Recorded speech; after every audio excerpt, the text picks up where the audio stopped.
क्या आपने कभी टीवी शो, फिल्मों और म्यूजियम में दिखने वाली बेहद महंगी पेंटिंग्स को देखकर सोचा है, काश मैं भी उनमें से एक बन पाता। अमीर लोग आर्ट खरीदते हैं, उसकी कीमत बढ़ते देखते हैं और फिर उसे बहुत ज्यादा मुनाफे पर बेचते हैं।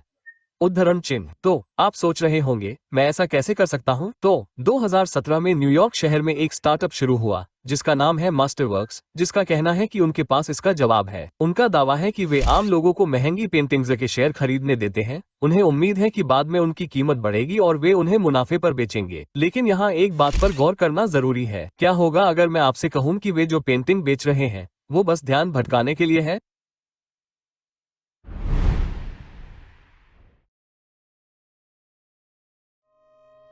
मास्टरवर्क्स खुद को आम लोगों के लिए हाई एंड आर्ट में निवेश करने का एक जरिया बताता है।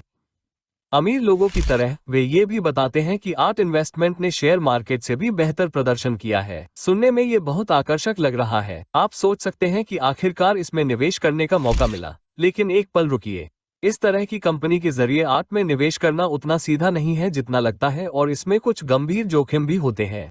यह एक घर खरीदने जैसा नहीं है जिसके बारे में आपको पता हो कि उसकी कीमत कुछ होगी। आर्ट मार्केट बहुत ही अप्रत्याशित हो सकता है। आज जिस पेंटिंग की कीमत लाखों में है, उसकी कीमत कल बहुत कम हो सकती है। इसे इस तरह से समझें, ये जुए जैसा है, लेकिन चिप्स की जगह आप खूबसूरत तस्वीरों पर दांव लगा रहे हैं। हालांकि मास्टरवर्क्स के होम पेज पर अक्सर बड़ी जीत और शानदार मुनाफे वाली पेंटिंग दिखाई जाती है, लेकिन संभावित नुकसान उसके डिस्क्लोजर पेज में छिपे होते हैं, जहां जटिल वित्तीय और कानूनी शब्द जाल भरे होते हैं जिन्हें ज्यादातर लोग पूरी तरह से नहीं समझ पाते। तो इस वीडियो में हम इस शोरगुल से बचकर निकलेंगे। हम जानेंगे कि यह आर्ट इन्वेस्टिंग कंपनी वास्तव में कैसे काम करती है और उन मुख्य बातों पर प्रकाश डालेंगे जिनके बारे में आपको पता होना चाहिए।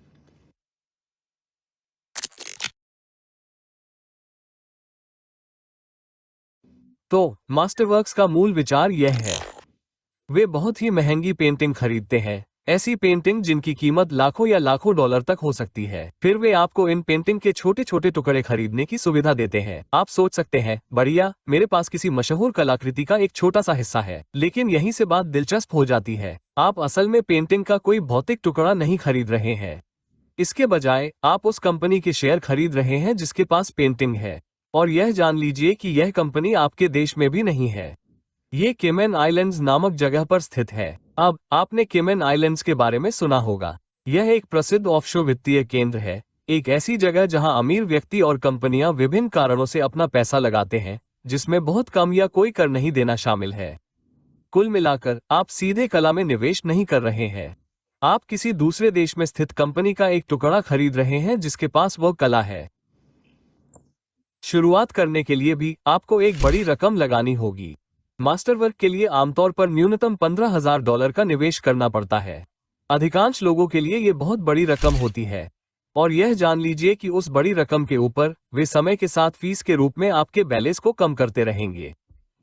आप पेंटिंग को ऑनलाइन देख सकते हैं और उसकी अनुमानित कीमत जान सकते हैं, लेकिन आप उसे छू नहीं सकते। आप इसे अपने घर में नहीं लटका सकते। असल में पेंटिंग आपकी नहीं है और न ही कभी होगी। कुछ सालों बाद मास्टरवर्क्स पेंटिंग को बेचने की कोशिश करेगा। अगर वे इसे बेचने में कामयाब हो जाते हैं तो आपको उनकी फीस घटाकर मिलने वाली रकम का हिस्सा मिल जाएगा, जैसा कि हम बाद में चर्चा करेंगे। लेकिन यहाँ एक बड़ी संभावित समस्या है। अगर वो पेंटिंग नहीं बिकती है तो आपके पैसे फंस जाएंगे। आप उसे आसानी से नहीं निकाल सकते। और हालांकि वे कहते हैं कि उनके पास एक ट्रेडिंग प्लेटफॉर्म है जहां आप अपने शेयर किसी और को बेचने की कोशिश कर सकते हैं, लेकिन अगर कोई उन्हें नहीं चाहता है तो ये बिल्कुल बेकार हो सकता है। इसे ऐसे समझे जैसे कोई ऐसी चीज बेचने की कोशिश करना जिसे कोई खरीदना नहीं चाहता। आपके पैसे हमेशा के लिए अटक सकते हैं।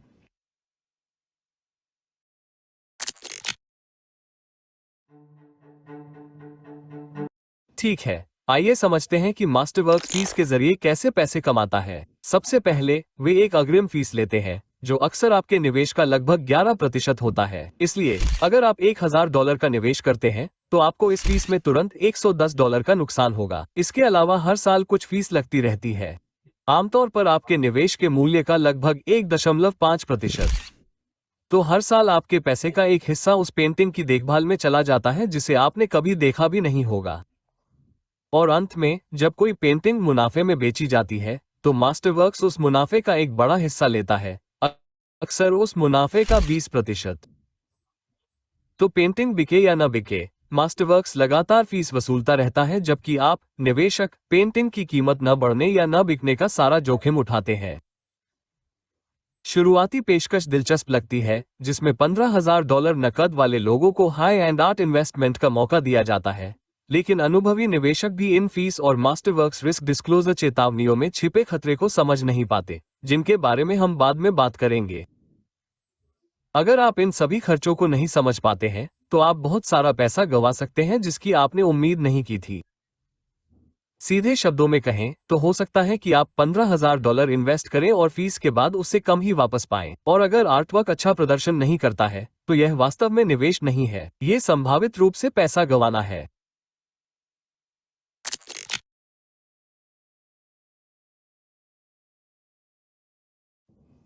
असल में निवेश की दुनिया में उतार चढ़ाव बहुत ज्यादा हो सकते हैं, जैसे पैसे का जंगली पश्चिम।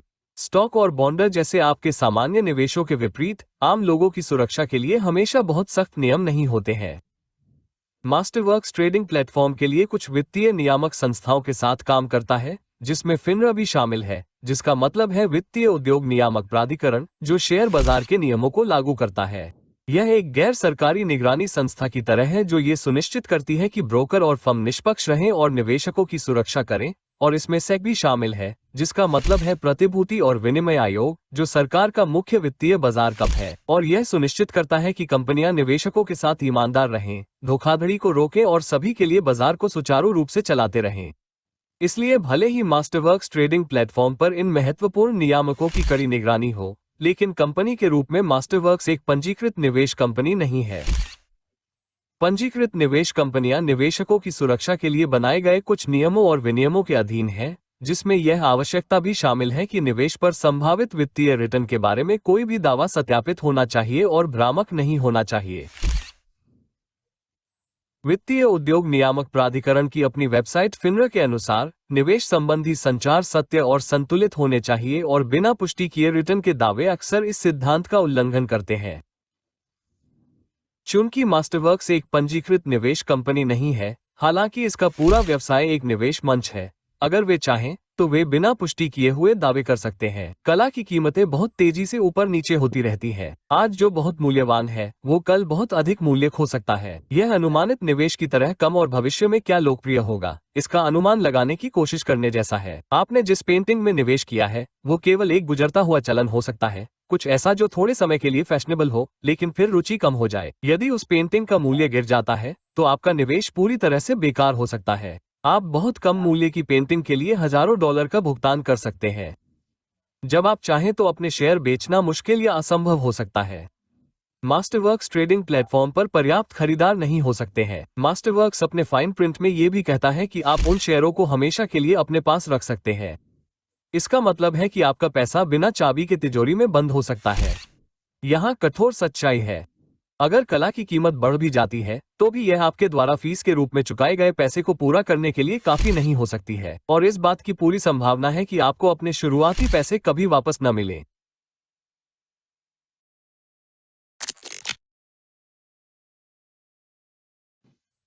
मास्टरवर्क्स ने अपनी वेबसाइट पर शेयर बाजार की तुलना में कला निवेश के शानदार रिटर्न के बारे में दावा किया है। उदाहरण के लिए S&P 500 अमेरिका की 500 सबसे बड़ी कंपनियों के स्टॉक प्रदर्शन को ट्रैक करता है। ये समग्र शेयर बाजार की सेहत का एक प्रमुख संकेतक है। मास्टरवर्क्स की वेबसाइट के अनुसार 1995 से 2024 के बीच ब्लू चिप कला ने S&P 500 को 32% पीछे छोड़ दिया है। लेकिन आपको बारीक अक्षरों को पढ़ना होगा। उन्होंने एक अस्वीकरण दिया है कि उन्होंने 1995 में ही अपना खुद का कला मूल्य ट्रैकर बनाया था, ठीक उसी तरह जैसे वे घरों की कीमतों को ट्रैक करते हैं ताकि ये दिखाया जा सके कि लंबी अवधि में कला निवेश कैसा प्रदर्शन करता है। किसी ऐसे विश्वसनीय मानक स्रोत का उपयोग नहीं करते जिसे दुनिया भर में अन्य कला संस्थानों द्वारा स्वीकार किया जाता हो। ईमानदारी से कहें, कला की दुनिया एक अस्पष्ट जगह है जहां सभी कीमतों को विश्वसनीय रूप से ट्रैक करने का कोई वास्तविक तरीका नहीं है। तो जबकि मास्टरवर्क्स को अपनी साइट पर पैसे कमाने वाली पेंटिंग्स के बारे में शेखी बघारना अच्छा लगता है, वे उन पेंटिंग्स का जिक्र करना भूल जाते हैं जो फ्लॉप हो गई या जिन शेयरों को कोई नहीं खरीदना चाहता, उनके बारे में बताना भूल जाते हैं। यह वैसा ही है जैसे केवल जीतने वाली लॉटरी टिकट दिखाना और हारने वाली सभी को छिपाना। 1995 में ब्रसेल्स बेल्जियम यूनिवर्सिटी के प्रोफेसर विक्टर गिन्सबर्ग और फिलिप जॉनफील्ड्स के शोध से पता चला कि कला की कीमतें पारंपरिक वित्तीय बाजारों जैसे स्टॉक और बॉन्ड के साथ तालमेल में नहीं चलती हैं। 1962 से 1991 के बीच न्यूयॉर्क, लंदन, पेरिस में विभिन्न प्रकार के कलाकारों को देखते हुए प्रमुख कला बाजारों में पेंटिंग की कीमतों पर आधारित शोध से पता चला कि लंबी अवधि में कला की कीमतें जरूरी नहीं कि स्टॉक और बॉन्ड की तरह ही बढ़ें, हालांकि कुछ अल्पकालिक प्रभाव हो सकता है। इसलिए अपने निवेश मिश्रण में कुछ कला जोड़ने से चीजें थोड़ी बदल सकती हैं, लेकिन यह उम्मीद न करें कि इससे आपको नियमित निवेशों के साथ मिलने वाले स्थिर रिटर्न मिलेंगे। जब आप उनके होम पेज पर दिए गए बड़े बड़े दावों और वैश्विक कला मूल्यों को ट्रैक करना कितना कठिन है, इस पर गौर करते हैं, तो आप सोचने लगते हैं कि क्या मास्टरवर्क्स निवेश के लिए सही मूल्य दे रहा है या ये जोखिम का स्तर मेरे लिए नहीं है।